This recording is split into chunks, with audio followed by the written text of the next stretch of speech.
제가 예전에 샀던 빌딩은 그때 이제 20대 때 샀거든요. 네. 그것도 실투 자금이 얼마 안 들어갔어요. 한 2억 들어갔나? 오, 얼마짜리의 빌딩이 실투자금의 2억밖에 안 됐나요?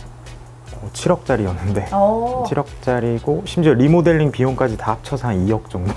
어머, 지역이 어디예요? 안녕하세요, 조은주입니다. 오늘은 부동산 전문가 빌사남 김윤수 대표님 모시고 이야기 나눠보겠습니다. 안녕하세요. 네, 안녕하세요. 네, 안녕하세요. 네. 저는 지금 그 중소형 빌딩을 중개를 하고 있고, 그리고 이제 건축 설계라든지 종합 건설 면허도 저희가 좀 가지고 있어요.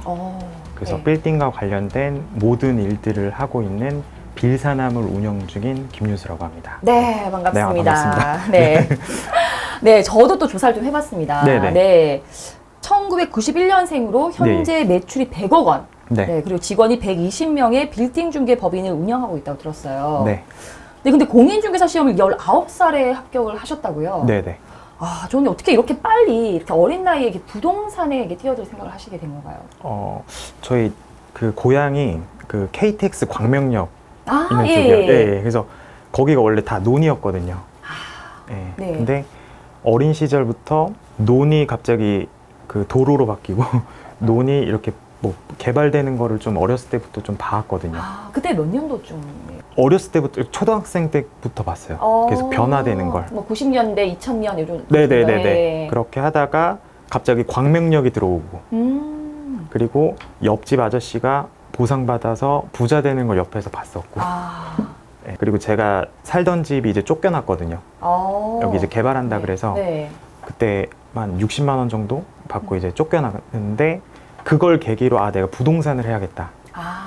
네, 그래서 좀 마음을 먹고 그때 고등학생 때 네. 교복 입고 거기 그 학원 가가지고 그때 이제 좀 중개사 공부를 하게 됐었죠. 네. 어떻게 보면 정말 어린 나이에 그 네. 부동산이 정말 중요하구나라는 생각을 네. 이렇게 몸소 체험을 하셨네요. 이렇게. 네, 그쵸. 그러니까 동네가 개발되는 거 어렸을 때부터 봤으니까. 네. 네, 네. 근데 저는 궁금했었는데 네. 이렇게 부동산을 지금 하시는데 부동산에도 뭐 여러 가지가 있잖아요. 뭐 네네. 아파트나 뭐 빌라나 이런 주거도 있고 뭐 네네. 땅도 있고 한데 하필이면 이렇게 빌딩을 선택하신 어떤 특별한 이유가 있으신가요? 그러니까 이제 젊을 때 좀 큰 걸 해보고 싶었어요. 그 좀 부자들도 되게 만나보고 싶었고. 네네. 그래서 집은 광명이지만 강남에 있는 회사를 다녔거든요. 네. 광명에서 강남까지. 그렇죠. 그리고 이제 강남 가서 빌딩을 전문으로 하는 회사에 들어갔어요. 네, 그래서 거기서부터 이제 일했고, 저는 가장 큰 장점은 네. 일단 땅을 다 가지고 있어요. 네, 그러니까 뭐 아파트나 상가는 그냥 지분을 가지고 있는 거고, 네. 이거는 땅을 내가 다 가지고 있고, 그리고 건축행위 제한만 없으면 저희가 아파트를 재건축할 수는 없잖아요, 저 혼자. 그쵸. 그리고 네. 상가도 갑자기 부실 수는 없잖아요. 네. 네. 근데 빌딩은 제가 일단은 뭐 제 마음대로 뭐 건축행위 제한만 없다면 뭐 재건축이나 뭐 이렇게 리모델링도 가능하고.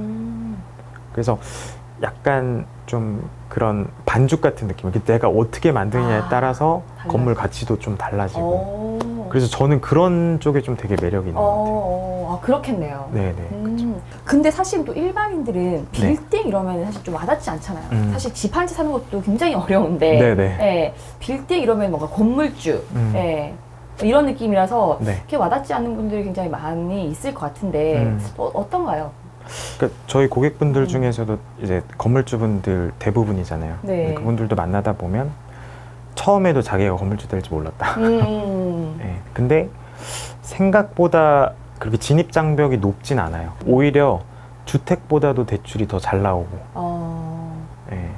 그래서 좀 생각보다 그래도 큰 비용 안 들이고, 뭐 만약에 자금력만 괜찮다라고 하면 레버리지 좀 이용해가지고 좀 이렇게 좀 금액대 높은 것도 살 수는 있거든요. 하긴 어떻게 보면 또 꼬마 빌딩 경우에는 또 네. 아파트 비싼 것보다 오히려 더 가격이 더 이제 저렴하기도 하고 하잖아요. 맞아요. 그래서 네. 제가 예전에 샀던 빌딩은 그때 이제 20대 때 샀거든요. 네. 그것도 실투 자금이 얼마 안 들어갔어요. 한 2억 들어갔나? 얼마짜리의 빌딩이 실투자금의 2억밖에 안 됐나요?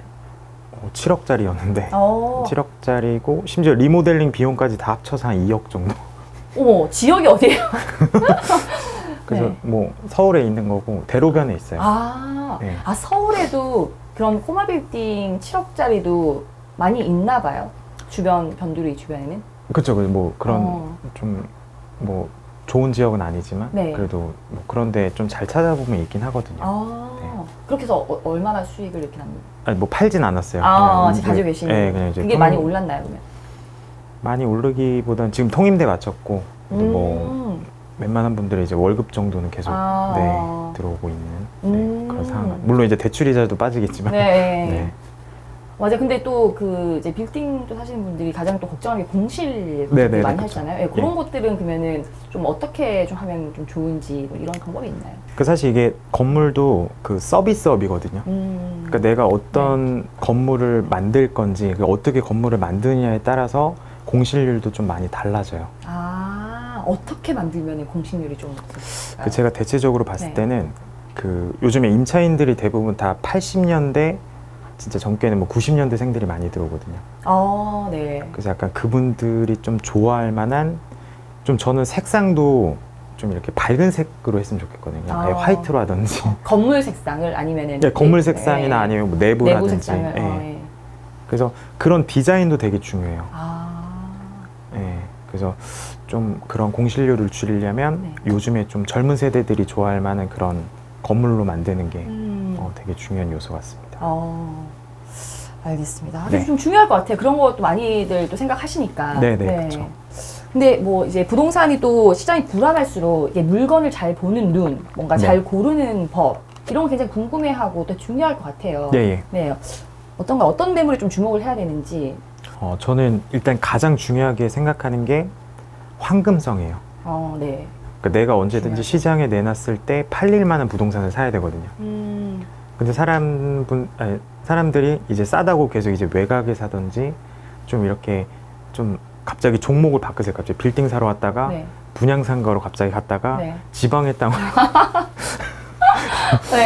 그런 경우 되게 많거든요. 네, 그래서 약간 좀 목적을 좀 정한 다음에 그 누구나 다 알만한 지역들 있잖아요. 그런데 좀 사셨으면 좋겠어요. 황금성이 제일 중요해요. 누구나 알만한 지역은 당연히 다 사고 싶죠. 네네. 근데 그게 비싸고 하니까 잘 못 사잖아요. 네네. 그래서 그 지역에 물론 이제 메인 거리를 사진 못하겠지만 그 안쪽에 있는 차라리 그냥 그런 부동산을 사는 게 오히려 낫거든요. 그러니까 쉽게 설명드리면 그냥 서울대 꼴찌가 나요. 그냥 나 서울대 다닌다. 그러니까 잘 팔리는 동네 사야지 가격이 계속 오르는 거거든요. 하긴 뭐 그렇게 잘 팔리는 동네 잘 또 떨어지지도 않을 것 같아요, 그렇죠?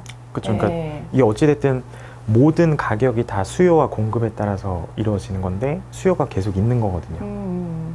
그래서 만약에 이제 투자하신다라고 하면 일단은 좀 잘 팔리는 동네 위주로 보시면 좋을 것 같습니다.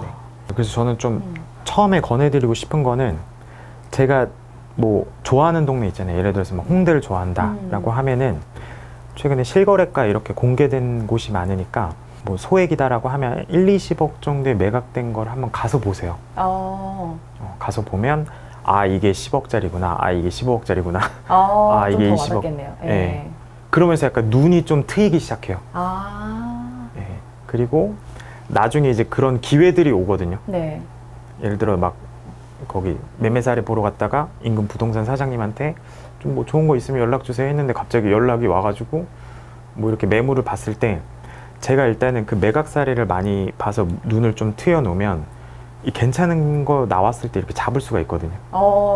네. 그래서 저는 제일 중요한 게 관심에서부터 시작하는 것 같아요. 관심, 그쵸. 맞아요. 관심이 가장 중요한 것 같아요. 그래서 저는 항상 뭐 투자자분들한테 얘기하는 게 지금 만약에 뭐 자금력이 안 된다 하더라도 그냥 매각 사례 그냥 계속 뭐 보러 다니고 그 사람들이 다 산 이유가 있거든요. 그 낡은 건물이 이렇게 변화하는 거 보면 나중에 낡은 매물이 좋은 가격에 나왔을 때 그 모습을 상상하면서 살 수 있거든요. 기분 좋은 상상이네요. 맞아요. 그래서 처음에는 좀 그런 관심에서부터 시작하는 것 같아요. 주유소에서 5년을 일했었고 학비랑 급식비를 제가 냈었어요. 우리나라 이런 중개업체가 뭔가 진짜 뉴욕에 가서 이름을 날리는 그런 경우는 없거든요. 근데 이게 목적지가 있으니까 이게 포기를 안 하게 되더라고요.